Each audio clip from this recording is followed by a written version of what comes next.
let's get into our questions via email. Discussion on hedges and risks of early assignment on far out options or far out covered calls as well. Had a question that came in via email about hedging along stock positions. Well, there's many ways to hedge a long stock or even a long option position. If you bought a far out in time call option, you bought a far out in time put option based on your sentiment for the underlying and what you expected going forward. But let's talk about hedging a long stock or a long call position.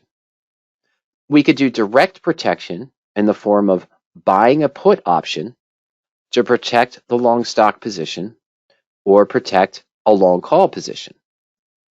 We could also use indirect protection in the form of buying a put on a broad-based market ETF, buying puts on SPY, for example, or QQQ to hedge a broad portfolio, a portfolio of long stock positions that are heavy into the NASDAQ, we'd use QQQ, or if they're heavier into the S&P 500, we'd buy puts on SPY.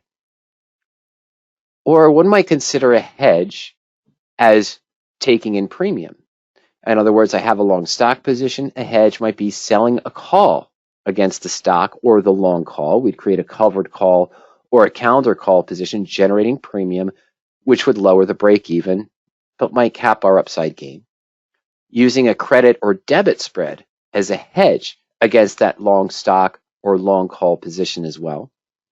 Or one might consider a complex back ratio spread, butterfly or all multi-leg strategy, in other words, in order to kind of get a hedge but have a lower cost than just buying the put outright to protect the shares of stock or protect the long call. Now, if you have a long stock position, whether you have an unrealized gain in the stock position or you have a long call position and you have an unrealized gain, or if you have no gain and you just bought it, our preference for direct protection is to buy the put against the long stock position or the long call, direct protection, or that broad portfolio protection against multiple stock holdings, again, buying puts on SPY or QQQ. But we're always looking at other structures, and we're always willing to discuss other structures that come in. And one such hedge comes in from Octavio today. And Octavio emailed me and says, Mike, attached, please find a hedging transaction I created to protect my 80 shares of Tesla I bought at 172. Tesla's currently around, I think 260 or so. I can't remember. We're going to take a look at that in a minute. Can you review this hedge and share your opinion? Now, the hedge that Octavio sent to us was owning 80 shares of Tesla. Let's change that pen color here. Sorry, folks. It's random each time. I'm going to change it to red. And Octavio has 80 shares at 172, cost basis of $13,760 by itself. And what Octavio did is bought 12 contracts of the 2024 January 263.33 puts at 36.05. Then sold 6 contracts of the 266.67 puts at 37.80, and another 6 contracts of the 270 January puts for 39.60. So paying in $43,260, but getting $22,680 back and $23,760 for about $46,300, which would be a credit into the position. So, look a little complicated? Maybe. Let's break this down. But before we look at O's position and O's hedge, what do we think a hedge should do on a long stock position? If I purchase shares of stock and I use the term hedge, what I want to consider is the hedge should limit or control risk to the downside. The hedge should be balanced out, and the hedge should be something that protects the downside if the stock does the opposite of what I expected it to do. The hedge should lower by initial break even, either generating premium by selling a call or doing some other structure. But at the same time, I bought the shares of stock because I expected the stock to run, and I'm looking for profits to the upside of the security. So in addition to limiting the risk, I should say, and controlling the risk, lowering the break even, I also want to leave the upside open or do all three. And essentially, we've talked about this before. We call it the hat trick for locking in gains. I have a stock. Here's an example of Fortinet, one of the positions in the married put portfolio. But if I had initially bought in shares of Fortinet at $69, currently trading at $75.84, I may look to buy a put option now to lock in those gains, a higher strike than I would have had initially just buying the stock and buying the put by itself. Now the stock's at $75.84. I might only pay $7.30 for buying a January 2024 78 strike put. Then I want to reward myself by selling a call to generate premium, but I want to leave the upside open, so I'm going to buy an additional call, essentially creating a bear call credit spread, selling the 77 call, buying the 80 call for a premium of 70 cents, which does what? Limits or controls the downside risk, and now I have a bulletproof position on the trade. I have no risk even if the stock collapses down to $20 or $30 per share. I've generated a premium to enhance that, which also lowers the break even, but in this case, there is no break even because the position is bulletproof by the standard put protection. And at the same time, I'm going to leave the upside open by buying that extra call, so we still have infinite max profit, a negative risk of 3.2%, meaning a bulletproof position, the hat trick for locking in gains. However, that is just one approach. Octavio's hedge, is taking the position that we have, shares of Tesla at 172, currently trading at 262.78. This was as of roughly about 3:45 this afternoon. Actually, it's really about 3 o'clock this afternoon when I started these first slides. But in any case, buying 12 contracts of January 2024 263.33 puts, almost right at the money, slightly in the money for 36.05. Then paying for that hedge, quote unquote, that protection, by staggering two further in the money puts, selling the 266.67 at 37.80 and selling 6 270 puts at 39.60. Now, what did this do? This did generate, as I mentioned, a net premium of about $3,000. His initial cost into the 80 shares of stock was $13,760. The total cost is now lowered to $10,580. So we generated about $3,180 of profit. What is this monetary requirement? Well, the monetary requirement is due to the obligation, essentially, of these two bull put credit spreads. We'll break that apart in a moment. So we've got to cover the obligation of about $6,000. So the total requirement is $16,586, which is in turn the maximum risk if the stock continues to fall, if the stock does fall, my apologies, to very low prices, because we're still going to lose on the initial 80 stock, 80 shares of Tesla at 172, but we're also going to lose on these two bull put credit spreads. We do generate a premium. We do leave the upside open for infinite max profit, and we've got this accelerated gain as the stock moves above the 266.67 strike and the 270 strike as well. But we did not really lower the break even. We actually increased it due to the obligation of the bull put credit spreads. Let's break that down a different way. What did Octavio do for this hedge? The two bull put credit spreads, buying 12 puts for January 2024 at the 263.33 strike, selling 6 at 266.67, and selling 6 at 270. Breaking it down, up at the top here, we've got the first Bull Put Credit Spread, 6 contracts at 263.33, selling 6 against it at 266.67. With the prices he gave us, this generates a net credit of $175 per contract, or $1,050 for the 6 contracts. However, this is a $3.34 spread difference. We have an obligation at 266.67. The obligation of the short put is we may have to potentially buy shares of stock at 266.67 if the stock is trading below that price, but we have the right to force someone to buy our shares of stock at 263.33.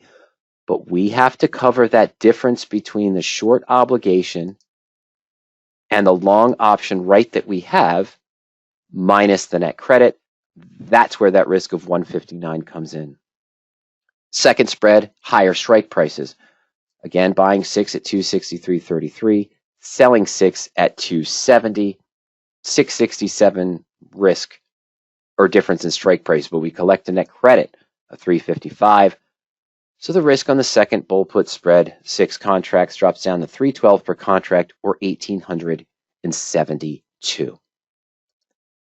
This is why that break even increased from 172 of our price to now the lower break even when we start losing money on the position. Yes, it's out to January 2024, has increased to 207.32. These are my expectations of the term of a hedge, but did we meet those expectations? Did we limit or control downside risk? No, we actually increased the risk with this hedge Octavio is doing. The true monetary risk now is 16,586. Yes, that's if the stock falls down to 0. I understand. But at the same time, the risk did increase due to the obligations. The initial at risk of just the stock position, the 80 shares at 172, was 13,760. We have increased that at this time. Did we generate a premium? Absolutely. We generated a total premium of $5.30 or $3,180. That's why the cost basis dropped down from what it would have been on just the stock trade of 13,760 down to 10,580. But there is still that 6,000 monetary obligation of the 2 bull put credit spreads. We did generate a premium, but we did not lower the break even. Our break even actually increased from 172 to 207.32 due to the concerns and the obligation of those 2 bull put credit spreads. Number 3, did we leave the upside open? Yes. The 2 bull put credit spread positions have a capped gain profit, but the 80 shares of stock are not obligated. We didn't sell a call against it, which obligates us to deliver those shares of stock.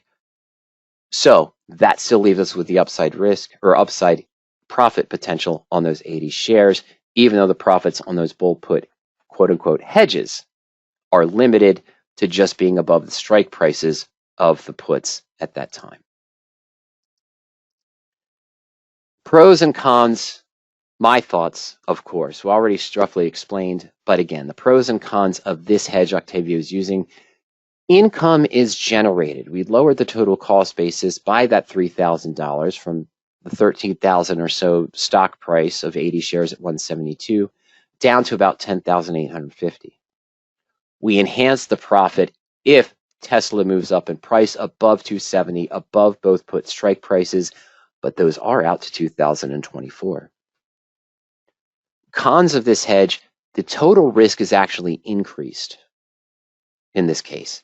Because of the stock falls, if Tesla falls against Octavio's expectations, losing on the 80 shares of stock plus start to lose on those bull put credit spreads that were entered. The break even increased. So now if the stock falls below 207, we're going to start seeing losses on these positions. Another con is that both of the bull put credit spreads that we looked at are in the money. The sold options at that 266 strike, 266.67 strike, and the 270 strike are in the money. They can be assigned at any time. And if the stock is above the bought put strike price of 263, you're on the hook to potentially buy 600 shares of stock following the put obligation at 266.67 or 600 shares at 270. And if it's above the bought put strike price of 263 but below the other two and you get assigned early, you cannot exercise the long to cover the obligation. That is a fair cash requirement that you might need. That's one of the cons I see in these positions. Now, that's not Octavio's expectations. The follow-up that he sent me is, thank you for looking at the setup. I'm assuming Tesla is going to find support at 230 with a $300 to $350 potential before January 24th. If it goes down to 200 between now and January 24th, the hedge cost at 200 is only 642. Well, that depends at the time. The bull puts did add that monetary obligation we talked about between the two spreads of the 1,872, my apologies, and 954. So total, we're looking at about 2,800 for that monetary requirement between the two. If the stock falls, as you mentioned, below 200, but it happens closer to January expiration, then you're going to have to fulfill those obligations or see those losses near 100% on these bull put credit spreads. And that's one of the concerns that we have. If it goes up to 300 and 350, sure, those put options, these bull put credit spreads as your hedge, are going to go down and expire near worthless. However, you're not going to see that value of them expiring worthless or having no buyback costs until we get closer to January expiration within those last 15 to 30 days. That is one of the concerns that I have with this hedge on this position. And this is actually mentioned also just a few moments ago by Michael M. Michael M said, why would you sell puts above the stock price?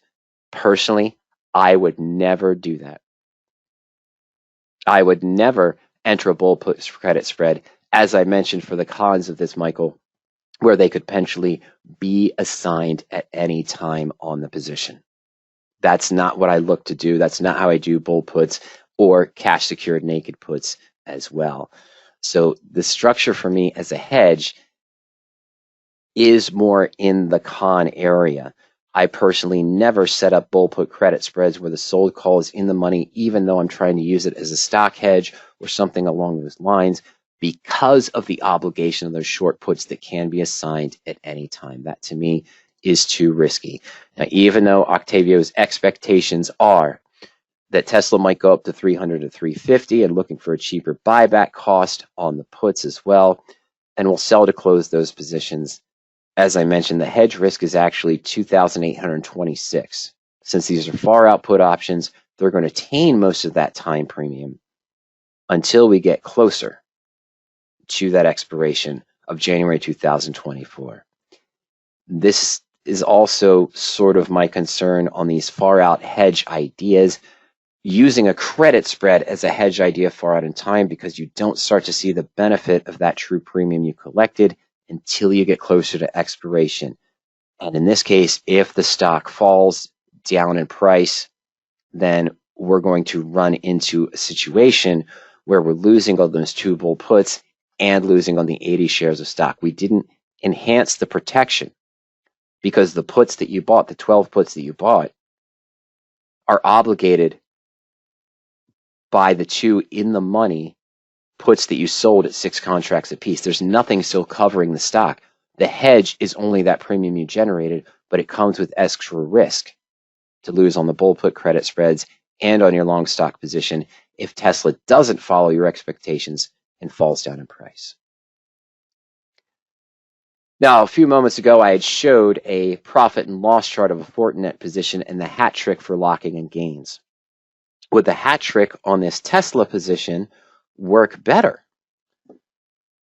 Well, let's take a look at PowerOptions, the two tools I would use to lock in profit on a long stock position, the potential for that bear call spread, what we call income method number 6, and the married put transaction. But we're going to use the assumption of 100 shares of Tesla at 172 rather than just 80. And while we're there, we're also going to take a look at a means question via email. I see 3 questions that have come in from, we've got Andrea's question, we've got Pat's comment and question, and we've got a question from, I'm sorry there, that's not scrolling up as it should, from Foyed as well. So we want to take a look at those, but let me just cover this last topic and then a means quick covered call topic. And then maybe one more thing I want to get to. I know we're already at 5 o'clock, but there's something important that I want to address as well. On Bean's question, 2,000 shares of TQQQ, roughly 38.17, sold 20 contracts of the June 12th. I think that was supposed to be 2024, not 2023 series. Yeah, there it is. It's written correctly there at price number 2. Sold the 42 calls for premium of 744. TQQQ is at 41.11. I mean, question is, if the price of TQQ hits the strike price of 42 or in the near future, what are the chances that the stock will be called away before long expiry date of the contract? I don't want my stock called away, so what strategy do you suggest? All right, let's navigate over to Power Options, and let's take those 2 in a row. Now, these might actually be separate, of course. My apologies. These might actually be separate, of course, when we post the archives. But I want to take a look here and see what we've got first. First things first, for the Tesla position and what I call the hat trick for locking in gains. How would I approach this first? All right, well, we're going to go to the Married Put tab, or I could go to Signature Tools. We're going to go into the Insurance tool. Hedge that I look for on the position. Again, what I want to do. I want to limit the risk or control the potential risk on the position. I want to generate income to lower the initial break-even of the trade and reward myself. But at the same time, I want to leave the upside open because the reason I'm staying in the position and looking to hedge the position is because I'm expecting more upside profit potential. So let's say I did have Tesla, as Octavio did, with a cost basis of $172. And I'm going to look to buy puts. We're going to keep January. We're going to keep the hedge that Octavio used. And I'm going to use January 2024. And this is the position insurance tool or stock insurance tool. And let's hit calculate. The stock is currently at $261.77.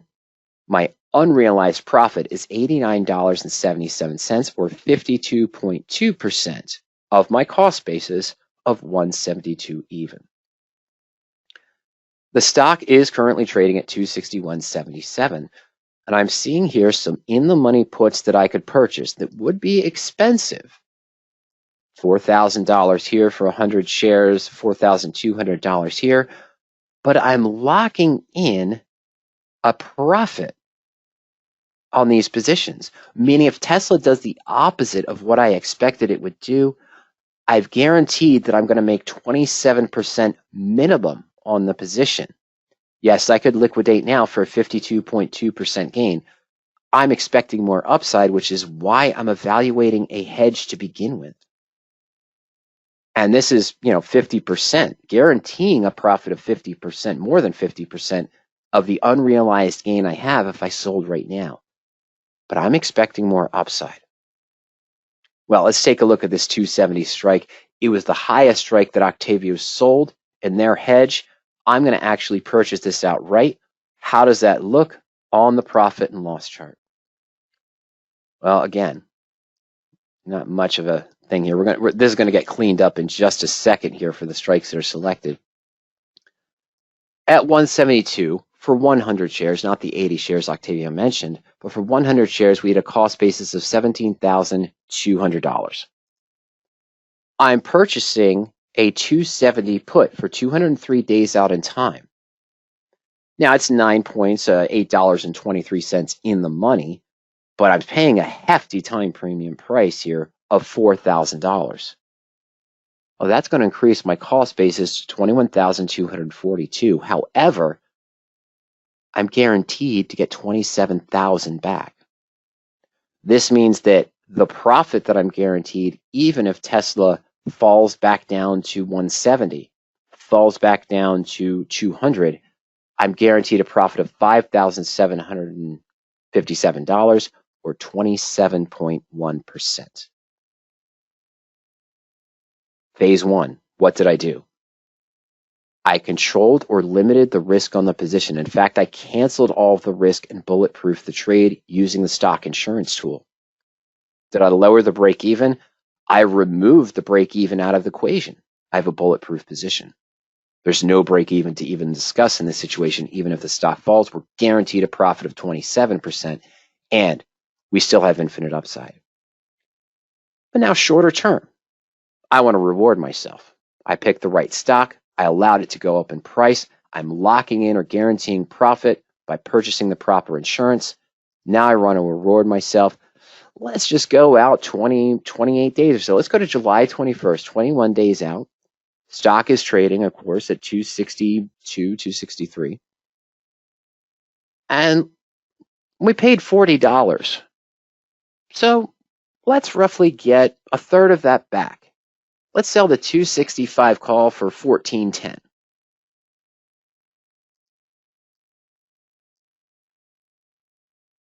Oh, $14.15 at midpoint.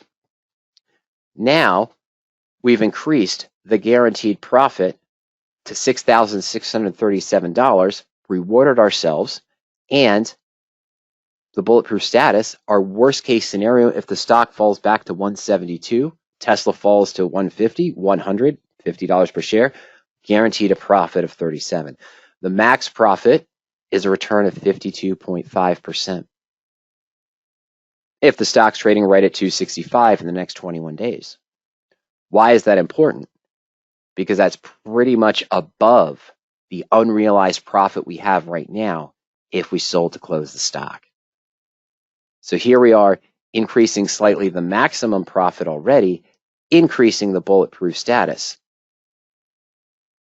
Break even is negligible. It's gone. We have no break even. We're guaranteed a profit no matter what the stock does. What haven't I accomplished yet?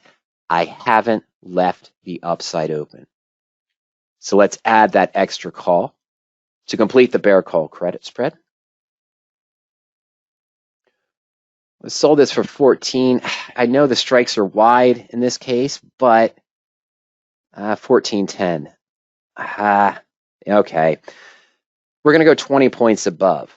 We're going to take half of the premium here, a little bit more than half the premium we just received to buy that 285 call.